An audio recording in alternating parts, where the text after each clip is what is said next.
I flip that upside down every single time. I learned this from a great mentor of mine, Mike Deering, and what he taught me was flip it. It is strategy first. What is the strategy that we need to employ to be able to grow and hit the targets we want? Second is, what is the structure that would support that strategy? My journey with Salesforce started with Jim, right? Jim's the one who got me into Salesforce because I originally, I went to college for computer engineering. Then I did my job before Bill Trust. I did project management and pre-sales. So that Jim hired me as a sales engineer, actually.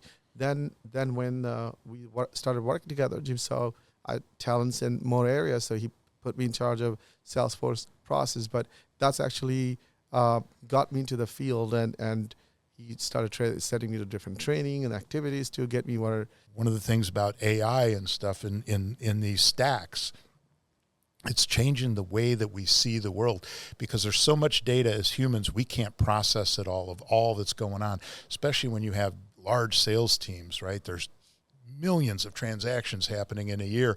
How do you diagnose what's going on in there? You're going to need some of these special tech tools. You're going to need the AI to be able to know what's going on in there. And I think AI is going to change so much in the world.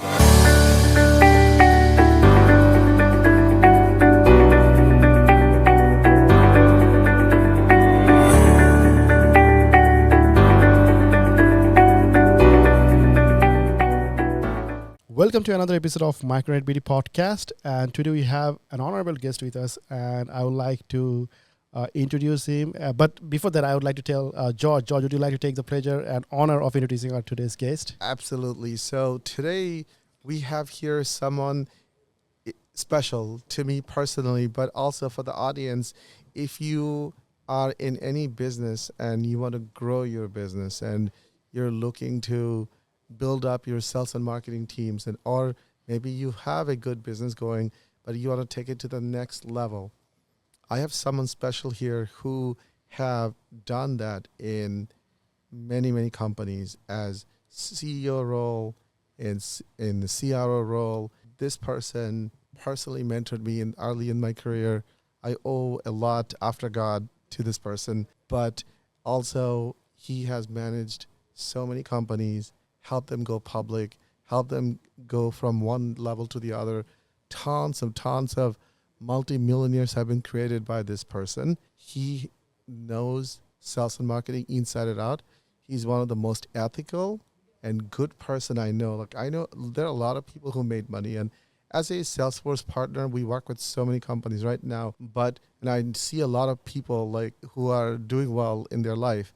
But I can honestly say the person sitting next to me is not only successful from a financial standpoint, but he's a good person. So he changed countless lives that I've seen myself personally, including mine. And he always cared for his employees. So this is where I picked up how I run my company from, is genuinely this person cared for every single team member. And I'll stop with a personal story. When my father passed away, I was emotionally messed up. This person I'm going to introduce, he said, don't worry about your job.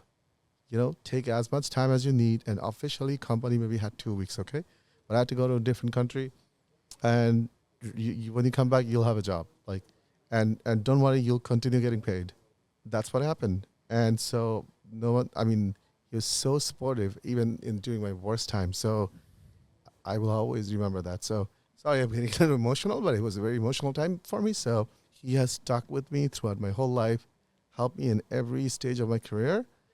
And he didn't have to, right? I was one of thousands of people he managed in his lifetime. So without further ado, if you want to get some tips on how to organize your business, how to take it to the next level, what's the right way of building a team ethically and the right way. Without further ado, Jim Kanir. I think most of you probably already know him. He's a very known public figure. Jim is right here. It's an honor to have Jim in our office. Jim. George, thank you very much for that honest and genuine introduction. And listen, we've been together for a long, long time, and we've gone through thick and thin, and always pulled together on the same end of the rope to make big things happen. So I'm super excited to be here with the team. It's a pleasure to actually come here and actually see the team that you've built, the business that you built, and to see the level of detail that you've gone for your employees and the type of leadership that you bring to the table here. So very exciting times to be here. Thank you, Jim. Thank you so much, Jim. I really appreciate you being here. First of all, I would like to just ask you the same question that we ask all of our guests. How did it feel when you get here first time? I would tell you from the moment that we hit the parking lot, okay, the entire presence of the building, how you come in, the entranceway, the foyer downstairs. It's a very, very welcoming environment. It makes people feel comfortable. And I mean, I'm going to say this too, because we're here. My son is going to be doing an internship at this organization. So when I came in, I didn't just come in as friend of George. I actually came in as a father, looking and going, is this going to be the right place for my son? Is this going to be a good job for my son? Is my son going to learn here? Is he going to fit in here? And so I was looking at it from that parental side of the house as well. Mm-hmm. And from the moment I came up the stairs and I saw the entrance, the entryway, the walls, the details that everyone has put into this place, you feel the love and the passion that's going on here. And I mean, you don't say love and passion to so many businesses, right? You know, and it's a shame that we don't have pictures of the rest of the walls and things, but every wall here, there's no such thing as institutional white on the walls here, okay? On the ceiling maybe. Or every chair for the employees, the best chairs have been selected because people have to sit in those chairs and work together for hours and hours. And every wall is decorated, and there's a pride and a passion from the employees because everybody got to have their fingerprints on this place. People put their own wall together and had it developed so that it could reflect the passion that they have for their job. And I think that when you see that, it's overwhelming. You just really feel at peace here, and I think that you really sense the camaraderie and the team spirit here. 100%. Talking about the chair, I just wanted to mention that we are using the same chair that George is also using. So there is no differentiate between that. You know, the CEO has to use some certain kind of chair, and the employees will use something else. But everything is equal here, and it is really, really appreciative too. I'm really appreciative to George for bringing it together. He always mentions you that he has learned a lot of things from you. So I'm pretty sure you are the one who actually owes all the credit. I will tell you that I gave George a lot of life lessons, but he's expanded upon all of them and taken them to the next level. And that's exactly what you want. You want to make sure that the people that you mentor exceed what you were able to do. And that's part of what the mentor piece means. A lot of people don't understand like the word boss itself, okay? The word boss is Dutch for uncle. Yeah. And when you get a boss back in those days, it was your uncle that took you out into the world and taught you a trade. Mm-hmm. And that uncle helped you develop and make a living so that you could survive, right? And that's what boss means. And when you come in here, right, you sense this boss attitude of George is here to help mentor and bring everybody to the forefront and help them be their best version of themselves and to win and to be able to go as far as they can. I mean, I look at the team that's here and so many bright people. You're actually looking at a team that this could be 30 CEOs coming out of here one day. This is totally a different version of boss definition that I've heard. I have heard multiple definitions of, boss versus leader. Don't be a boss, be a leader, things like that. But this is something different that I've heard, that boss is actually an uncle who actually took his nephews and, guided them. And it's a very, very positive meaning of boss. But, in social media nowadays, we see that boss is a very, don't be bossy, be a leader. People don't like to, listen to their boss. People like to actually follow their leaders, things like that. But it's a really nice definition that we have heard. And I'm going to say Jim actually follows one of the, like the old school America, like the way America was built, right? That do it the right way, mentor your people. It's not the original businesses didn't get built by taking advantage of anyone. It was built by adding value, right? To everyone that's around you, adding value to your people who are working together as a team, value to your customers, value to your shareholders. Like Jim is the original follower of that original thought process of how business should be. Nowadays, we know a lot of unethical practices taken over in some places, right? And so I think that's what basically gave it the bad name. But if you follow the original, the way businesses should be, right? And that is still what makes the true successful. I mean, you can be a billionaire one day, gone tomorrow, right? With those fast and loose process. But the philosophy that Jim follows, that I try to follow, that's foundational. That will stay true all throughout the time. Stock market will come and go, but these foundational principles will always get you going, no matter what the economy is. Absolutely, George. So I don't know if everyone knows, like my journey with Salesforce started with Jim, right? Jim's the one who got me into Salesforce because I originally, I went to college for computer engineering. Then I did my job before Bill Trust. I did project management and pre-sales. So that Jim hired me as a sales engineer actually. Then when we started working together, Jim saw talents in more areas, so he put me in charge of Salesforce process. But that's actually got me into the field, and he started setting me to different training and activities to get me where do different level. But question for you, Jim, when we first started working together and the path you put me on, I guess this is the, I would say, end result of that path. What kind of led you towards, directing me in this direction? Like, this was the right direction, but how did you figure it out? Well, sometimes you get lucky as the leader, but no.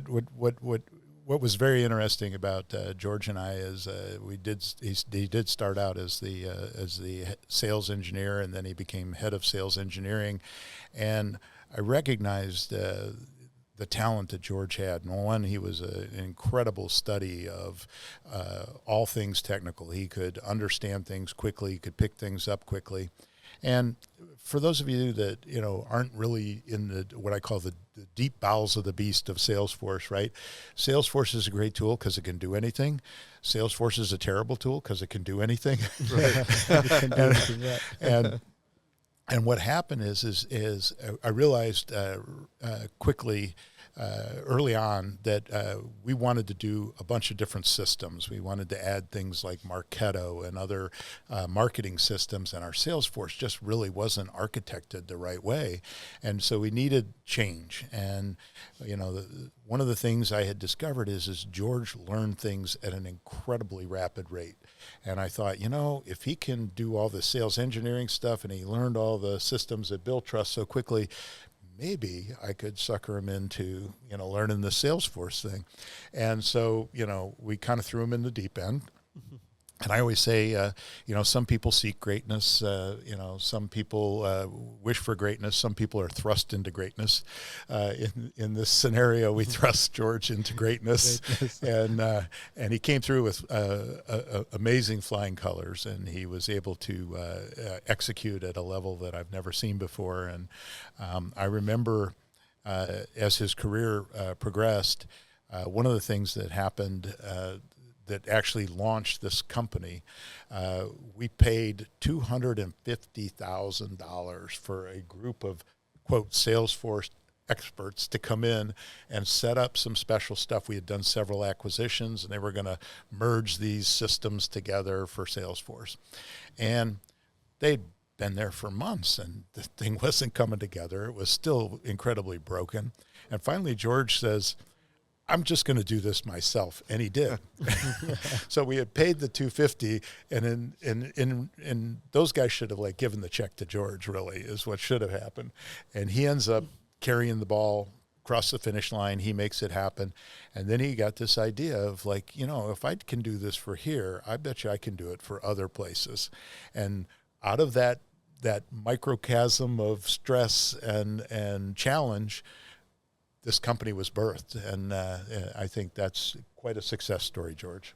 Oh, thank you, Jim. And a lot of times when I give that kind of challenging assignment to someone, a lot of people will be like, why are you giving me this, right? I mean, our employees don't do it, but in general, in culture, people would take challenging assignment as a negative. Mm-hmm. But Right. whenever you're giving an assignment like that, the attitude should be that's an opportunity, because true growth and opportunity happens not when you're comfortable sitting in your couch doing something you already know, right? Mm-hmm. You're always thrust into greatness when you try to do something you do not know. You do not know. And I think back in that time, the sales and marketing process, right, it started evolving because internet took off, the email marketing just started going. It was still at the early stages, right? People were still, they were doing security reviews and checks when we do a deal, but it was getting more and more complex. So right at that time, things started going complex where sales and marketing technology also needed to evolve quickly. And Jim had this amazing ability in he could sense it. If there are some people who could sense the air, Jim could sense the air. Even 2011, he had me working on pandemic plan. I mean, just think about it. We had the pandemic when?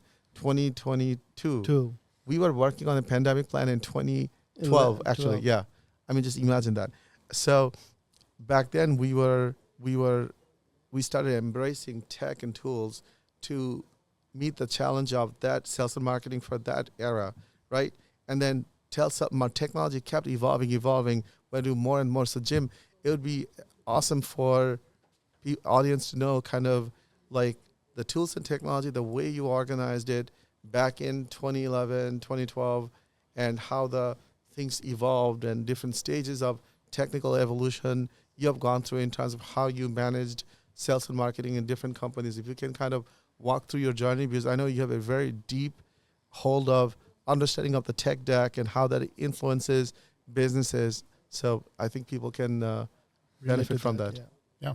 So back in 2011, 2012, when we started the journey, I actually started into the marketing journey way back in 2006. I actually ran across Debbie Guy-Guiche, who is she's wrote a bunch of different books. One of them is called Rise of the Revenue Marketer, and Debbie kind of started me on this journey.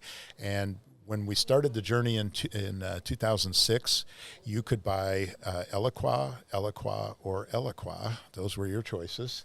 That was it. That was the only marketing tool that you could buy and hook it to Salesforce. Fast forward to 2011. George and we put together a tech stack, and the tech stack was different, right? We ended up buying Marketo and Salesforce, and we put together a bunch of drip and nurture campaigns with recycling leads so that no lead got left behind, right? That's kind of how, the journey started back then, and we could get basically some digital fingerprints off the web when people would come to the web. Fast forward to present day, the tech stack looks vastly different now. Now at the center of the core, Salesforce is the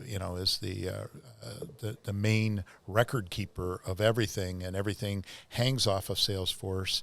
And so now you're looking at systems like HubSpot or Marketo or Pardo, and to do your nurtures and your connections. But there's other tools on there now, like things like 6 Sense, so that you can look at intent. Are people searching for what you do? You're looking at other tools, things like you're looking at tools like User Gems, for example, to tell you that if you've already sold a group of people at an organization and those people start to move or go to another job, those people are 3x more likely to purchase from you again. And so you want to be able to track those people as they move so that you can stay in contact and don't lose those valuable contacts. We've all, as salespeople, had that, I lost my champion. They moved to another job, right? Well, no longer is that need to happen. You can follow them to that new job, and that's where some of these tools happen. You're also looking at the advent of AI, right? AI is coming into a lot of the forecasting tools. If you think about Salesforce reporting, it's a snapshot in time. But what you really want is some of these AI tools that sit on top of Salesforce. They're talking about the interactions that are happening between your sales team and the customer. And they're looking at, what's the frequency, what's the urgency rate. You're getting different signals now than we've ever been able to get before. And, I will tell you that one of the things that I would encourage everybody to do right now is embrace the change. There is a lot of change going on, and I'm going to tell you, change is hard, okay? It is not easy. If it was easy, everybody'd do it, right? We'd all go to the gym and we'd all, work out and diet and do all the right stuff, right? But change is hard. And I'll use this with the audience, and you guys can follow along with me here. If you would, just take your two hands and just kind of put them together like this. And then if you would, just kind of fold your fingers over. And I want you to look and see, is your right thumb or your left thumb on the top? Right thumb. Right thumb, okay? And what I want you to do now is I want you to undo that and switch the whole grip. That feels kind of weird, doesn't it? Weird. That's like a little change, right? That's just a little baby change that we just did, but it feels awkward. Imagine some of these changes that we're talking about. What's that going to feel like? It's going to feel awkward, okay? But you got to embrace that to be able to get to these changes. I'll tell you, one of the things about AI and stuff in these stacks, it's changing the way that we see the world, because there's so much data as humans, we can't process it all of all that's going on, especially when you have large sales teams, right? There's millions of transactions happening in a year. How do you diagnose what's going on in there? You're going to need some of these special tech tools. You're going to need the AI to be able to know what's going on in there. And I think AI is going to change so much in the world, and I think it's going to improve it. And I'll tell you a personal story of my last interaction with AI, which was a couple weeks ago. I was out in Phoenix, Arizona, and I was going to the restaurant, and I ordered the Uber. And Uber said 9 minutes to get here. And I'm thinking, okay, I'm hanging around. About 8 minutes out, 8 minutes had passed. So I'm waiting for the car. It's getting close. I can see it on my little screen. A minute out, it says, hey, meant to tell you, this is an autonomous driving vehicle. And I'm like, autonomous driving vehicle. Hey, Waymo or something. Yeah, I'm like, oh, well, I've waited 8 minutes, and what's one more minute? I guess I'll try it, right? Yeah. So I hit the button, it opens the door, I get in, and it's a nice car. It's a Jaguar SUV. Jaguar, yes. They sucker you with that. Of course you want to get in it. Right. And I'm like, it's got sensors everywhere, the little pads in the back, and it says push the start, and it welcomes me. I get in, I buckle up, I hit the start button. I don't know what to expect. But the car takes off. There's no driver. I'm just sitting back there, and the car took me to the restaurant. We're seeing the steering wheel is moving up and down, and left and right. Yeah, it's moving all around. And you sent me the photo. I saw that. I sent you the That's photo. way more that new. I got a little video of it. I'm like, I'm looking at it. I'm like, oh wow. Well, I got there. I got to the restaurant, and I got out of the car, and I'm thinking like, okay, life stories, check in the box. I did it, but these are the things I think that as we embrace change, this is where all these things are headed to, and they're going to be different, and they're going to be uncomfortable, and we have to embrace it. Right. I'll pick up from the training that Jim was talking about. Sure. The change. So, to pick up on that point, Jim, what you just demonstrated, I mean, that's huge, of being able to hold it when we have a right arm versus left arm. Like that small change demonstration, that's huge for our clients, because I tell you, many times when a client implements Salesforce or on the legal sector, a law firm embraces, law firms have, some of the law firms use the older technologies, needles, etc., and we migrate them to a modern Salesforce-based Litify platform, and the embracing new technology is always a challenge, right? It's a lot of times they're intake team or the matter team or other teams will be, internally revolting like we like our old way where you had to do, 20 things to do one thing, right? Right. But this better way is challenging until they get used to it. Until they get used So, to it. so can you talk? You have done training and managed it in so many companies and gone through so many challenges of people resisting change. Can you elaborate more on that? Educate us a little bit on what people can do better to embrace change. Yeah, so I mean, part of it is right. This is the human condition, right? We're all taught to seek resources, and when we seek those resources, we want to find those resources in the quickest way, right? So this is why we go to the same restaurants over and over again. We know it; it's familiar, so we get stuck in we get stuck in that rut, and this is where people go to work. They learn a certain way. They learn, path 1, 2, 3, and then everything from then on is to do that same path because I know it, I can repeat it, and I don't have to change. But then you introduce a system like Salesforce.com in there, and all of a sudden it demands change, right? I shouldn't do 1, 2, 3. I shouldn't build the system to do it the old way. And I'll use a story that I think is impactful for all of us. This is the one that has changed the world, and most people don't even think about this. But in 2007, the world changed for humanity massively, and we were blind to it in the beginning. Steve Jobs walked out and introduced the iPhone, the very first iPhone. And up to that point, we all had little flip phones or a BlackBerry. Wow, that was the old Crackberry. And those pager, those page. Yeah, and Steve Jobs comes out and he shows this new phone, and in the beginning, if you remember the old Apple commercials, they said there's an app for that, right? And we really didn't know what that meant. We didn't really understand or embrace what was coming. Today, your phone, you cannot leave the house without your phone. If you walk out the door without that phone, you're thinking like my life will end. I won't even make it to the car. And the reason is everything. For us, it's true. We can't even make it to the car because our phone is our key. So. The phone is the key. And you think about what that paradigm shift has been because of that iPhone, and what it's done. Now everything revolves around the phone. You get your Starbucks from your phone. You pre-order it before you even walk into the Starbucks so you can just go to the end of the counter and pick it up.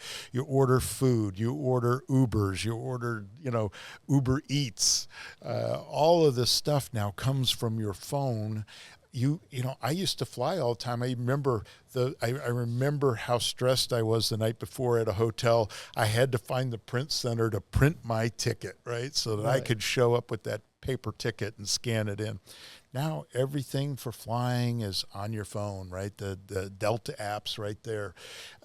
These are the things, these paradigm shifts that took a long time to embrace. You think about it now, now here we are, 2024.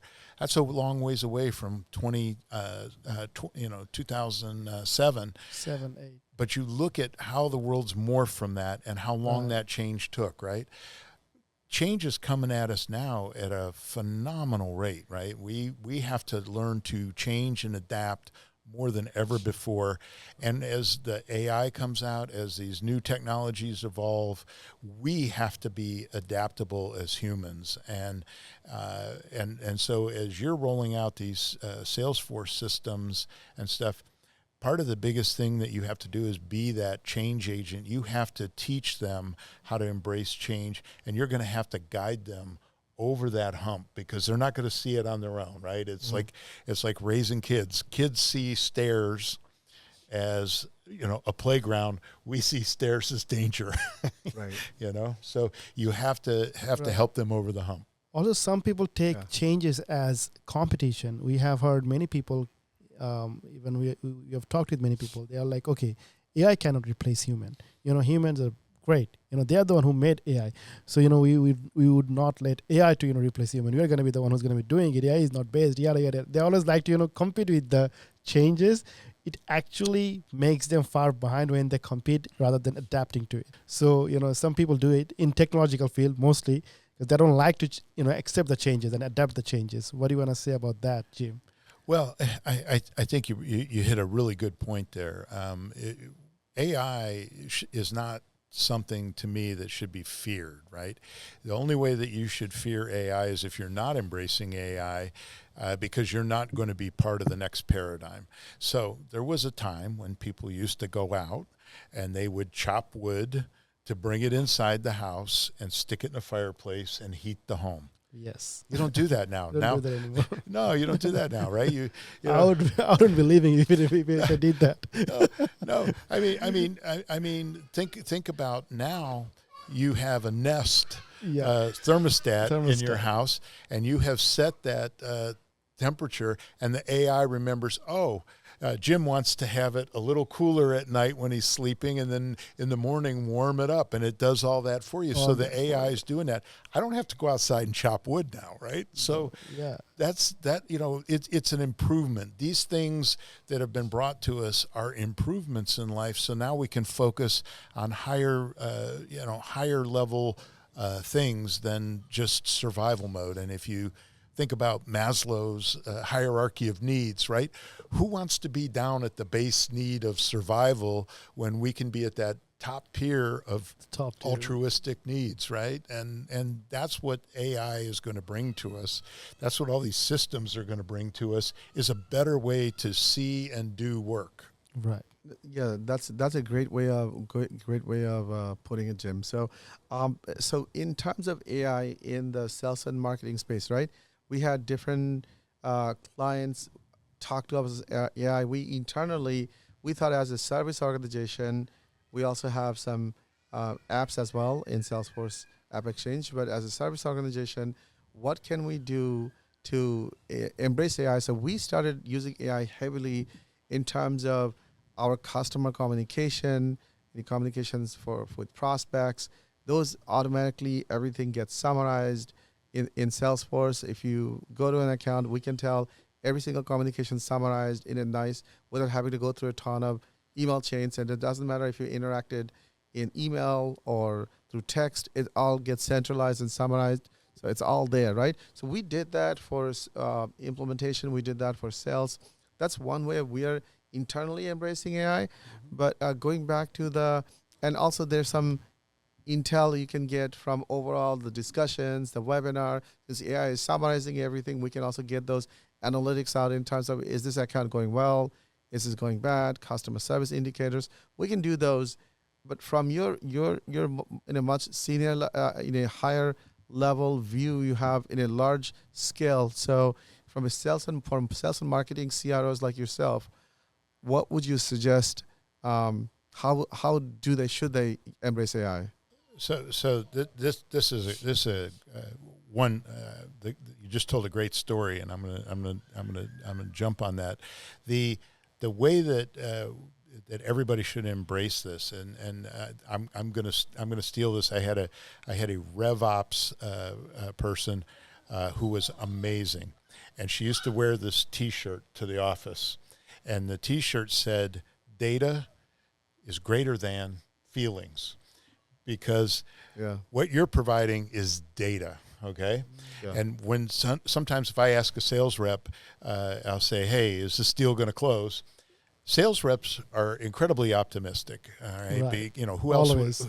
Who else would take half their paycheck on the come, right? I mean, So sales guys got to be optimistic, right? Yeah. But the problem is they say, "I feel this deal's going to close." Well, I can't take "I feel" to the bank, right? I can't take "I feel" to the boardroom. Right. I got to take data to the boardroom. And what you're doing, George, is you and your team are providing a data encapsulation of what is really happening, not what I feel is happening, right? Because feelings get wrong all the time, right? Yeah. Mm-hmm. But the data says this is the trend, right? I can look at it.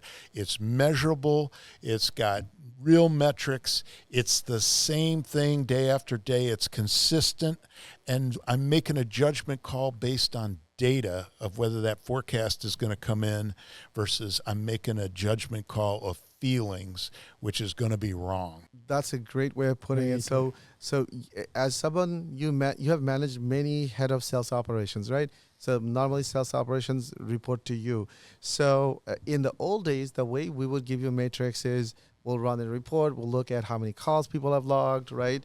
And try to kind of get some trends out of it so you can get a feeling of how the deal is going. Now what is happening is a sales rep's talking to a prospect, AI is summarizing it, and then you can get an actual feeling from based on the conversations, so it's not just a matter of how many calls they made. Like Flint used to say, if you haven't logged the calls, you didn't do anything, right? Back in our old job.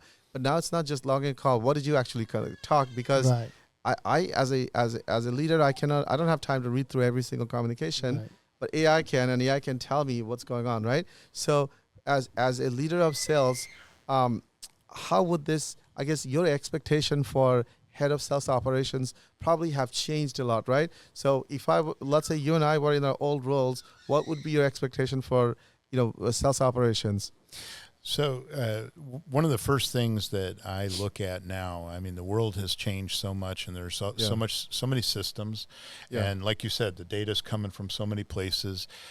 When you're looking at a pipeline, you want to know not just this is my pipeline in a report. You want to know what's the health of that pipeline. Mm-hmm. Do I have deals in there that have had birthdays that are in that pipeline that shouldn't be? Mm-hmm. And to me, one of the most important jobs on the planet today is revenue operations. Mm-hmm. And what revenue operations is the synthesis of all of these systems, bringing that data into a singular view to be able to make educated and data-driven decisions so that we know where we're at, where we're going, and do we have enough to get there. I mean, that is the biggest thing that I see as the new challenge of today.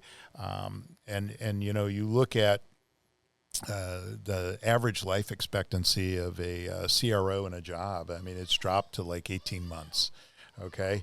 And why is it dropped to 18 months? It's because if a CRO is not looking at the right data elements, if they're not making the right decisions, if they're not forecasting the right way, and they're missing that forecast, you're not long for this world. I mean, right. And in today's world, you've got to use these systems. You've got to rely on the systems. You've got to have the data from the systems to know, are you getting closer or are you getting further away? If you don't know that, it's a bad. It's going to be a bad career move. Yep, and every year that you are successful, you're setting yourself up for next year because you'll have to beat that number next year. So the job of CRO has gotten a lot more complicated. That means the job of operations have gotten more complicated because the team has to feed you more deeper analytics of how can we go to the next level. Yep. And, they always say 50% growth is easy when it's from $1 to $2 or $1 to $1.50. Yep.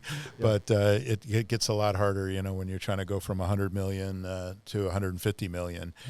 You've got to have the right tools in place. You've got to really have that visibility, and you've got to be able to recognize early, that you need to make changes, that maybe your pipeline isn't what it needs to be, and it's better to go to that boardroom and be able to predict a shortage than to go into that boardroom saying, I hope that we're going to get there, and then you fail and you fall short, right? The boards want to have the right information, and so today it's all become a data-driven world, and you got to have that data to make it. Right. Awesome. So Jim, you have gone to different organizations, taken over, and turned them around in many companies. So tell us a little bit, like tell us a little bit when you went from one company that you successfully grew and then the company exited, and you took over another one. What is your transition like when you take over a company? What are the challenges and excitements that you go through? So That's a great question, and sometimes I question myself as like, why do I do these? Because it's not easy. But one of the things that I look at when I first come in is I interview everybody on the sales team. I interview all of the executives at the company. I want to know what's working, what's not working, where are we falling short. Typically, if I got the job, something wasn't working, right? Somebody was not getting it done, and they want to change the trajectory of the organization. I also talk to the customers. I want to know, why did the customers buy this? What is the compelling event? What is the reason? What is the problem that the customers are solving with this solution, so that you totally understand the full 360 of that organization. The next thing that I look for is where are places in the sales process that we can pull out friction, because friction elongates deals. Frictions makes things take longer than we want. It also kills some deals, right? So we want to look for that. Your job as when you come in as a new CRO or a new CEO, your job is to be the world's best puzzle solver. So you're now presented with all these pieces of the puzzle of the company, and you got to figure out, how do I put this together the right way, and how do I make it happen? I also say we have to think out of the box. This is one of the things that I stress with people. Don't look to try to do it the same way over and over again. We could sit here and argue, is the glass half full or is the glass half empty? And what you really want is the third perspective, which is the glass is twice as large as it needs to be. Okay, that's the secret. So don't, the water's fine, change the size of the glass and everything's good. Right? So, but most people will spend the time arguing between the two things. Empty and full, That's a great concept, because their abundance is there. It's our mindset that puts their limitations, right? So because I think in most companies, when you took over, even at, you normally, like, there's a lot of pressure, right? Because they brought you in, that means things have gone wrong, so they brought the best in to fix it. At the same time, when you go in, you typically, I haven't seen you like fire a lot of people, and I've always seen you kind of try to, manage the pressure from the venture, at the same time, not firing too many people or minimizing and try to fix the existing problem. Like, how do you balance that? Like, a lot of people fail that, because I've seen CEOs like in different customer orgs, they go in, they start firing a bunch of people, they mess things up, and then they, but in your case, you transitioned these companies successfully, and for the most part, without having to like let go of a bunch of people. So how did you manage that? How did you balance it? So two things on that. I'll give you the first one. I always say that the worst manager in the world, we can go get the very worst manager in the world, they can fire somebody, right? Anybody can fire somebody. So if the worst manager can fire somebody, you have to be a great manager to inspire somebody. And so firing is usually not the answer. You got to look at what's going wrong first. That's the first thing. So I use a different process. Most companies, when I come into a company, typically they have a bunch of people, and they're in some kind of organizational structure. And then what they do is they say, okay, let's set a strategy to fix the company. And they start out with people, structure, strategy. I flip that upside down every single time. I learned this from a great mentor of mine, Mike Deering. And what he taught me was flip it. It is strategy first. What is the strategy that we need to employ to be able to grow and hit the targets we want? Second is, what is the structure that would support that strategy? You design that structure without names. You put the titles. I'm going to need this. I'm going to need a RevOps person here. I'm going to need a Salesforce admin here. And you build the structure that would support that strategy. And you're going to find out when you get to the people level, I got some people that can fit these boxes. I got a couple boxes that I don't have any people for. I'm going to need to get new people. And I may have some people that don't fit the boxes of this new strategy. And those are the people that I'm going to have to, redeploy some other way. And, so strategy, structure, people is the right way to set up the org. That's the first key to start solving the problems. And then the other thing is you've got to create a very positive, open, trusting environment. People will not come and tell you the truth if they're afraid to be fired. Yeah. You have to allow them to come to you with the problem and be honest about the problem and put the problem on the table and talk about it. And you got to be able to get a full 360 on every problem, right? There's a lot of people that have a lot of different pieces in the solution set. And as a leader, one of the things you want to do, and I spend a lot of time doing this, I need to know my own weaknesses. I actually give my teams my psychological profile. I give them, all of those things so they know where I'm strong, where I'm weak. And what you want to do is wherever you can identify one of your blind spots, you want to park somebody in that blind spot that knows what they're doing so that you don't get caught. I was not like when George and I were working together, I knew I wasn't going to be the best Salesforce administrator. I knew that right out of the gate. I wasn't even going to try to fill those shoes, okay? And when I saw what George's ability were when he was running the sales engineering team, I'm thinking like, this guy's smart, this guy's detailed, this guy's got it together. I'm going to park this guy in my blind spot, and I'm not even going to have to worry about that. I'm not going to look back. And that's what you want to do as a leader, right? You need to know. I always say, Chief Tecumseh always said, a single branch can be broken, but a bundle of twigs is strong. And you want to build that trusting environment where that bundle of twigs is your people. And that together, you're stronger together than you are as any one of us individually.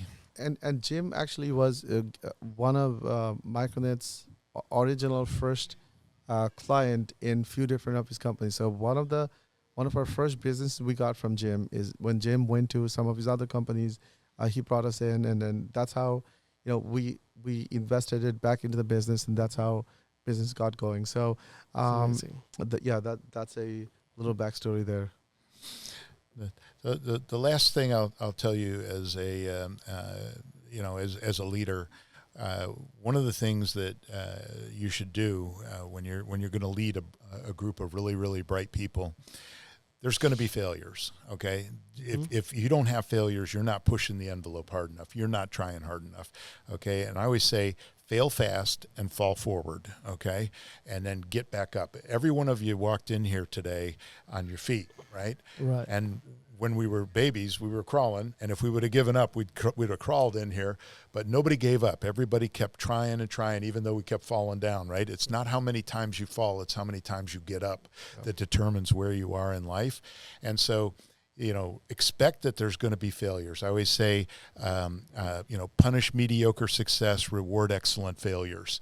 And the reason for that is that if somebody fails, they're pushing the envelope. They're trying really, really hard. And that's what you want your people to do. You want them to challenge the status quo and move forward. Awesome. And Jim, so now you've been in the company for a little bit of time. You've known us for a long time. You followed the company. Do you have any advice for us or a long experience? You can walk in somewhere diagnosed in a second. So I know how you operate. So to give us some good and bad. So on the good side, I would tell you guys, keep doing what you're doing. You're building an incredible team. The openness, the transparency that you guys share, the trust that you feel between the employees in here, hang on to that, cling to that like life. Okay, continue to build off of that. You guys are doing an amazing job. And I think, too, that when the customers that have bought from you, they probably feel that camaraderie. They feel that trust. And I think that's to your success. The thing I would tell you, don't slow down. Okay. Don't look back in the rearview mirror. Everything that that got you here right now, you have to continue to challenge yourself and continue to challenge the team.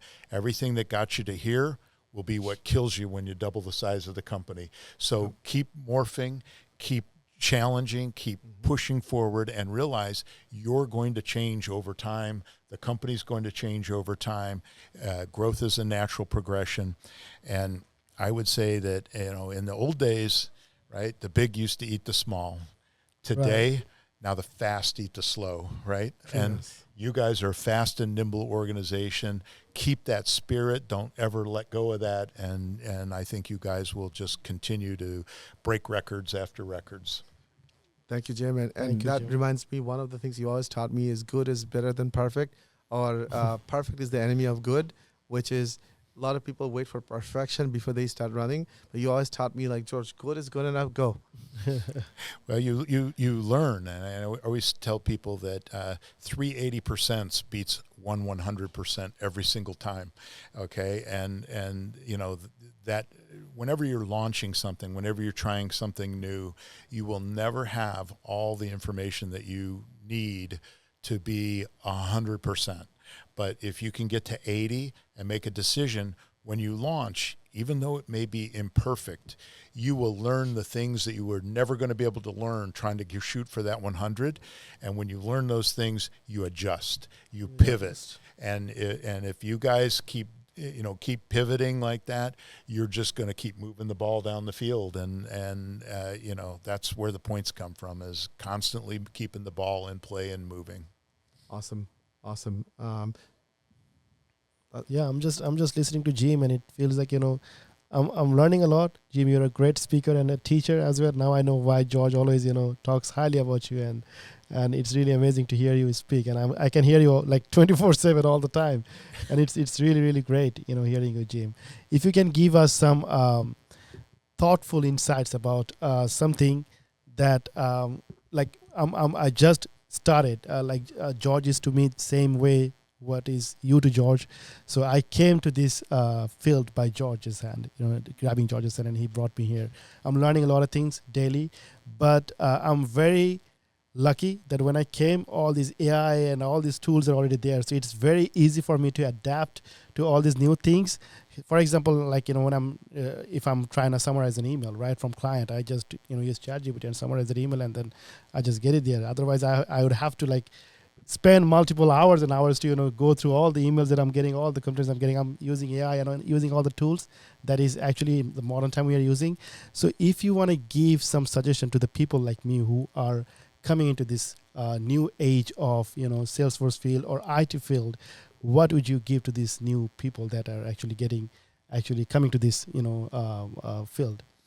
I think I think you hit part of it on the head right out of the gate, which is this is you're never ever done learning. This is I would tell you that everything that everything that's gotten you to this point in your career right now, and you look back, I say this about myself too, I've had a lot of jobs, a lot of career, but the thing is all of that 30 years of that career, that counts for 10% now.